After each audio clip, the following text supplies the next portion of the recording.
যেটা সেটা দিয়েছি বাবাকে, আর্টিফিশিয়াল গোলাপ সেটা দিয়েছি ছেলেকে। তোমাকে না সকাল সকাল গোলাপ দিয়েছি, খুঁজে নিয়ে আসো।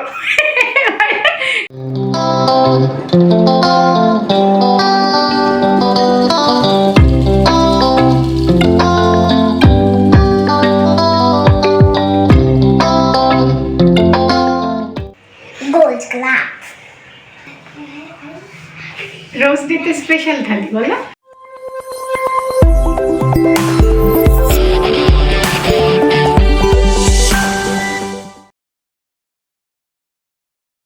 ভেরি গুড মর্নিং সকলকে, ওয়েলকাম ব্যাক টু গানি আড্ডায়। আশা করি সকলেই সুস্থ আছো, আমরাও একেবারে ঠিকঠাক আছি।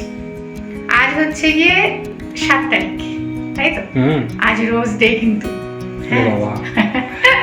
সকাল সকাল শিল্পী একটু সারপ্রাইজ দিয়েছে, মানে আমার ধারণা ছিল না। সারপ্রাইজ বলবি ওকে, সে যাই হোক না কেন, মানে গিফটের তো মানে মূল্য নির্ধারণ করা ঠিক নয়। তো সকাল সকাল শিল্পী দেখছি আজকে ব্লিঙ্কিট থেকে আমার জন্য আবার 3টে রোজ আনিয়েছে। না না, কি হয়েছে বলো তো ব্যাপারটা, কালকে হঠাৎ একটু ফোনটা দেখছিলাম, তা দেখতে দেখতে এরকম দেখলাম যে আগামীকাল তো রোজ ডে। আমার না মনে ছিল না, কালকে রাত্রিবেলা দেখেছি তো। সকালবেলা যখন সবার আগে প্রথমে চোখটা খুলি তখন তো মানুষ ঠাকুরের নাম জপ করে। আমার চোখটা খুলেই মনে পড়েছে বাবা আজকে তো রোজ ডে, দেখি তো পাই কিনা অনলাইনে কোনো গোলাপ টোলাপ। তাহলে 2টো গোলাপ আনি। আবার তো শুধু অয়নকে দিলে হবে না, সাথে আমার মানাইকেও দিতে হবে, কেননা আমরা থাকি মোটে মাত্র 3 জন। একজনের জন্য কিনবো, আরেকজনের জন্য কিছু কিনবো না, তাহলে তো মুখ ফুলে একেবারে ঢোল। সেই জন্য টাটকা গোলাপ যেটা সেটা দিয়েছি বাবাকে, আর্টিফিশিয়াল গোলাপ সেটা দিয়েছি ছেলেকে। দেখাবো খান না হোক, আগে ভিডিওটা শুরু করি। তো আজকে স্পন্দনের পরীক্ষা শেষ, যথারীতি বাবু যাওয়ার সময় বলে গেছে মা একটু কিছু স্পেশাল হবে। তা আমি 2 দিন ধরে না ভিডিও বানাতে পারিনি, আমার শরীরটাও ঠিক ভালো নেই। তা ছেলেটাকে পড়াশোনার জন্য একটু সময় দিতে হচ্ছিল, ওই জন্যই আমি এই 2-3 দিন এই ভিডিওতে বেশি জোর দিই। তা আজ যখন আবার পরীক্ষা শেষ হয়ে গেছে, আবার ব্যাক টু রুটিন, আবার ফিরে আসি, ভিডিওটা দিতেই হবে। তা আজকে সত্যি কথা বলতে মাছ মাংস ডিম ঘরে কিছুই নেই, আছে সোয়াবিন। হ্যাঁ, তা সোয়াবিন দিয়ে একটু চিলি সোয়াবিন বা একটু যেটাই বলো না কেন সোয়া মাঞ্চুরিয়ান এই ধরনের একটা জিনিস বানাবো, সাথে একটু ফ্রাইড রাইস করে নেবো। চলো তাহলে। সকাল সকাল অয়নকে আমি গোলাপ দিয়েছি আর ডিমান্ডও করেছি বাজার থেকে ঘুরে 2টো এই জিনিস নিয়ে আসবে। সকাল সকাল হাতে গোলাপ দিয়েছি, ওই জন্য আমি পুরো যে বাইক নিয়ে ঘুরছি চারিদিকে। না না, ওরা এক জায়গায় পেয়েছে, এবার আমাকে ফোন করেছে, বলছে কি গাটা শুকনো। আমি বলছি আনবে না, একদম স্কিনটা না শুকিয়ে গেছে, মানে বাসি মনে হচ্ছে দেখে। হ্যাঁ, তা আমি বলেছি যে গা শুকনো আনবে না, তোমাকে না সকাল সকাল গোলাপ দিয়েছি, খুঁজে নিয়ে আসো। খুঁজেছে অনেক জায়গা ঘুরে, তারপর নিয়ে এসে। মানে আচ্ছা, ওটাই পরিকল্পনা ছিল, বেল পেপার আনাতে হবে তো, একটু গোলাপ দিয়ে দিই সকাল সকাল। ঠিক আছে, চলো এবার সবজিগুলো কেটে নিই। এই চিলি সোয়াবিন অথবা এই সয়াবিন মাঞ্চুরিয়ান এর ক্ষেত্রে তো সয়াবিন লাগবেই। আর এই ক্যাপসিকামগুলো না একটু বড় হলে কাটতে বড্ড সুবিধা হয়, ওই জন্য অয়নকে বলেছি তুমি একটু বড় দেখে নিয়ে আসো, নাহলে অন্যান্য দিন একটু ছোট হলেও সবজিতে খেতে কোনো অসুবিধা নেই।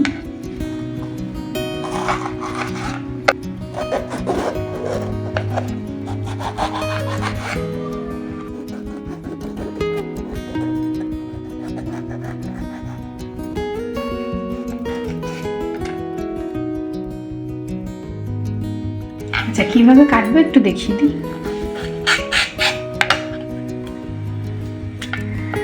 নিয়ে না এরকম ট্রায়াঙ্গেল করে কাটবো, তাহলে একটু দেখতে সুন্দর লাগবে। এই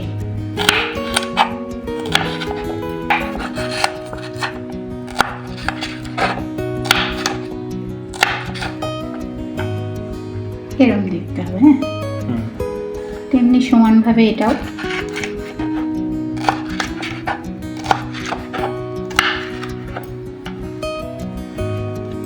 এইভাবে না সবগুলো আস্তে ধীরে কেটে নাও।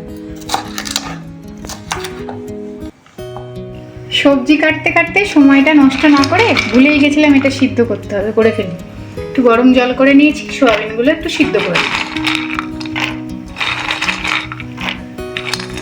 এগুলো কাটা হয়ে গেছে, ক্যাপসিকামগুলো। এবার পেঁয়াজটাও এরকম চৌকো চৌকো করে কেটে নিচ্ছি। তবে হাত দিয়ে খোলার দরকার নেই, কড়াইতে যখন লবণ দেবো এমনি খুলে যাবে। এখানে দুটো মাঝারি মাপের পেঁয়াজ নিয়েছি, আর ক্যাপসিকাম তো ওই অর্ধেক অর্ধেক নিলাম। লঙ্কাগুলো একটু দেখতে সুন্দরের জন্য এইভাবে কেটে নিচ্ছি।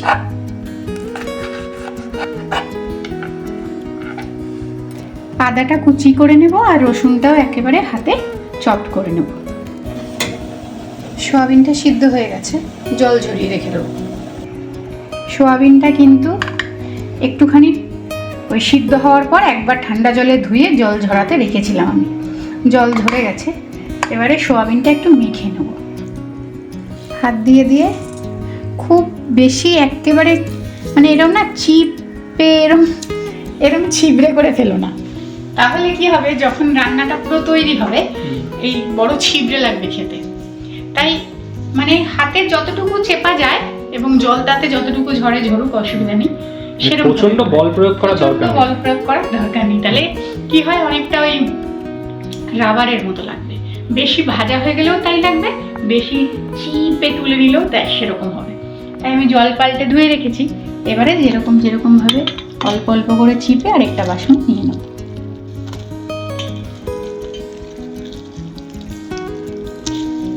হালকা করে চাপ দিলেই অনেকটা জল বেরোচ্ছে।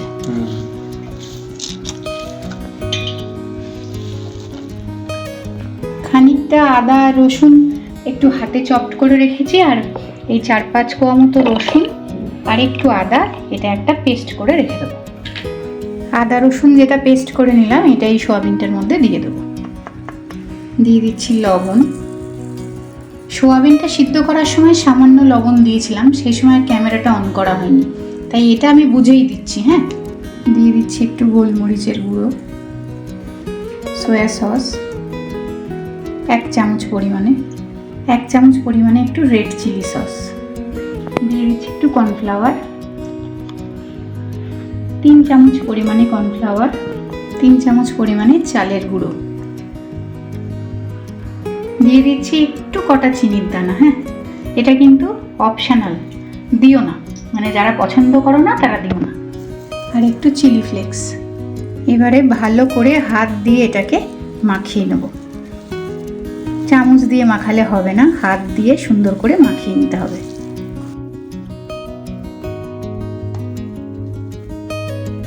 সোয়াবিনটা কিন্তু একেবারে ডিপ ফ্রাই করব না, এখানে 2 চামচ মতো তেল দিলাম।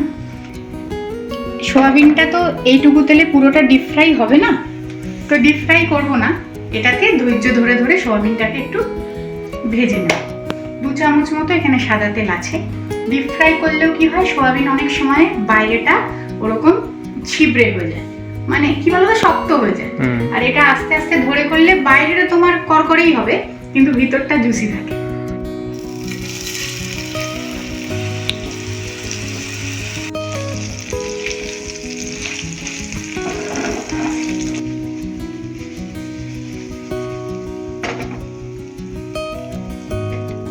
এটা এদিকে আস্তে আস্তে মিডিয়াম ফ্লেমে ভাজা হোক, আমি এই পাশে গ্রেভিটা করে ফেলি।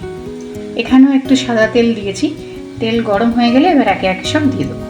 তেলটা গরম হয়ে গেছে, এবারেই কুচনো আদা আর রসুনটা দিয়ে দেবো।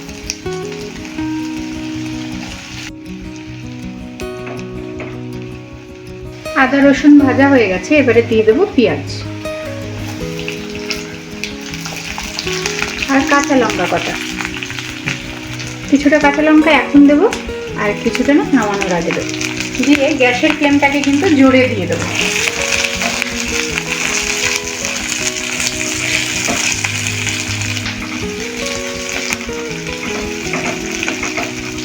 পেঁয়াজটা খানিকটা ভাজা হয়ে গেছে, এবারে দিয়ে দেবো এই শিমলা মির্চগুলো, ক্যাপসিকাম, দিয়ে দেবো পরিমাণ মতো লবণ। এখানে তো 3 রকম সস যাবে, soya sauce, red chilli sauce, green chilli sauce, যদি থাকে দিতে পারো, নাহলে টমেটো কেচাপ। আর নুনটা একটু বুঝেই দেবো, কেননা সসগুলোতেও তো নুন থাকবে।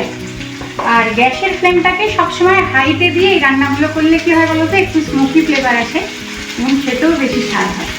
ক্যাপসিকাম অনেকক্ষণ ধরে ভাজলে কি হয়, ও তো নরম হয়ে যাবে, তাই একটু গ্যাসের ফ্লেম হাইতে করে এই রান্নাটা করা হবে।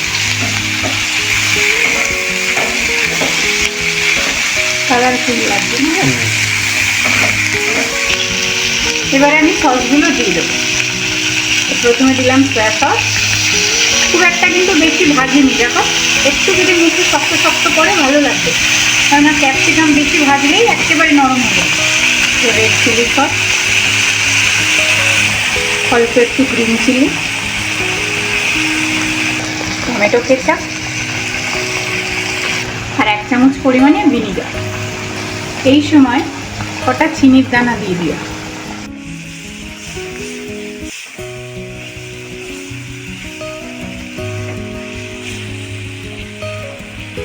এক চামচ পরিমাণে কর্নফ্লাওয়ার একটু জলে গুলে রাখি। এটা না তোমরা কে কেমন গ্রেভি খাবে সেই অনুযায়ী জলটা ব্যবহার করো। যারা একটু শুকনো খাবে গ্রেভি কম দিও।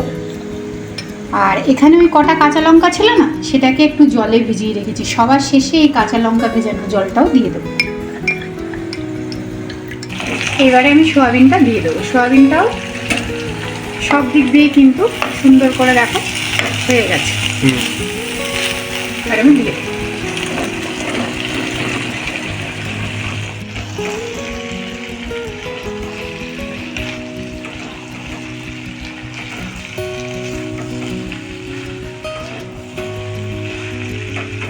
এবার আমি কর্নফ্লাওয়ারটা দিয়ে দেবো।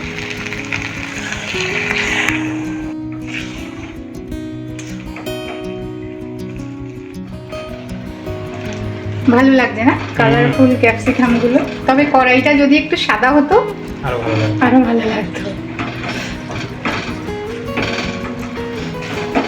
ডান অলমোস্ট। এবারে শেষে কয়েকটা জিনিস দেব। এই লঙ্কা ভেজানো জলটা দেব,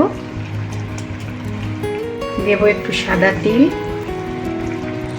2টো রসুন একটু থেতো করে রেখেছিলাম সেটা দেব, আর 1 কটা পেঁয়াজ পাতা।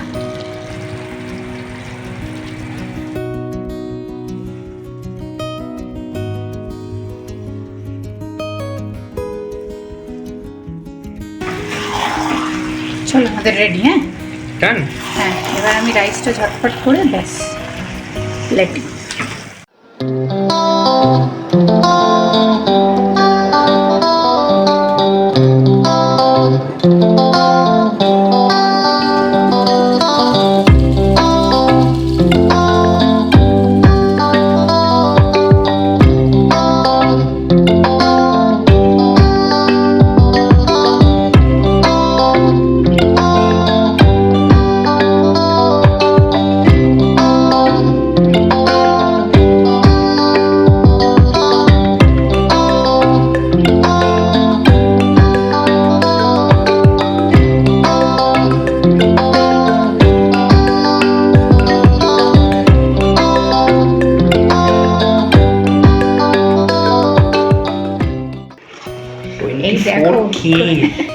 বাবা 24 ক্যারেট গোল্ড।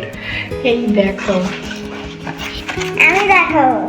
ইস, আরে কি অবস্থা! গেঞ্জিটা ছেড়ে আর স্কুলের থেকে আসার সময় হয়ে গেছে, অয়নকে আবার নিয়ে আসলো। এটা দেখাই, একটু দেখাই। দেখো কি সুন্দর দেখতে, গোল্ড ক্লাব। দাম কিন্তু বেশি না, যেন 100 টাকা দাম নিয়েছে। এই জিনিসটা হচ্ছে এই যে পাতা ফুল, এটা না ওই অ্যালুমিনিয়াম ফয়েল ওগুলো দিয়ে বানানো, রং করে। ওটা কিন্তু জবরদস্ত। 24 ক্যারেট গোল্ডেন রোজ। আমাকে দাও, আমি একটু দেখাই। দ্য ম্যাজিক্যাল রোজ। আচ্ছা, যার ফুল খেলে সবাই আর জানে। এই যে এটা হচ্ছে অয়নের, আমার একটা সসের বোতল ছিল তাতে রেখেছি, জানো ফ্লাওয়ার ভাসগুলো ব্যবহার হয় না তো, মানে এখানে আমি রাখিনি কোথাও, এত ধুলো চারিদিকে কনস্ট্রাকশনের কাজ হচ্ছে বলে ফ্লাওয়ার ভাসগুলোকে আমি প্যাকিং করে বক্স খাটের ভিতরে ভরে রেখেছি। তাড়াতাড়ি তো এখন ওগুলো কোথা থেকে বার করবো একটা সসের বোতলে। এটা হচ্ছে অয়নের রোজ ডের গিফট আমার তরফ থেকে, আর ওটা স্পঞ্জ রোজ ডেতে স্পেশাল থালি বলো। আমরা কিন্তু এই দিনক্ষণ বিশেষ সেলিব্রেট করি না, তবে আজকে ওই ক্যাপসিকাম বানাবো বলে সকাল সকাল অমনি হাতে 3টে গোলাপ ধরিয়ে দিচ্ছি। তাহলে তোমরা বানিয়ে কিন্তু খেতে পারো। ইয়ামি লাগছে দেখতে, ইয়ামি লাগছে। আর রাইসটা জানো তো আজকে এখানে কি হয়, পেঁয়াজ পাতা না তুমি কম টাকার আনতে পারবে না, হয় তোমাকে একদম বান্ডিল করে নিতে হবে। এবার সেটা 30 টাকা 40 টাকা 50 টাকা। এবার পেঁয়াজ পাতা কি হয়, তুমি বেশি দিন রেখে খেতে পারবে না। আজকে আমি ভরে ভরে সবে পেঁয়াজ পাতা দিয়ে দিয়েছি, এটাতে পেঁয়াজ পাতা, এটাতে পেঁয়াজ পাতা, কারি পাতা এনেছিল। রাইসটা কিন্তু আমাদের ওই বাঙালি ফ্রাইড রাইসের মতো একদম না, একটু অন্যরকম করে করেছি। না হয় এটা অন্য একদিন দেখাবো, আজকে আর সময় কুলোলো না। ভিডিওটাও তাহলে এতটুকু রাখি, তোমরা বাড়িতে বানিয়ে খেও। পেঁয়াজ রসুন দিয়ে করা তো, মানে একেবারে মাংসের মতো গন্ধ বেরোচ্ছে, তাই না? চিলি চিকেনের যেরকম হয়, কিন্তু ভেজ রেসিপি, কিন্তু ভেজ। তাহলে ভিডিওটা এতটুকু রাখলাম, ভালো লাগলে একটা লাইক করে দিও। খুব তাড়াতাড়ি আবার পরের দিন দেখা হবে অন্য ভিডিওর সাথে।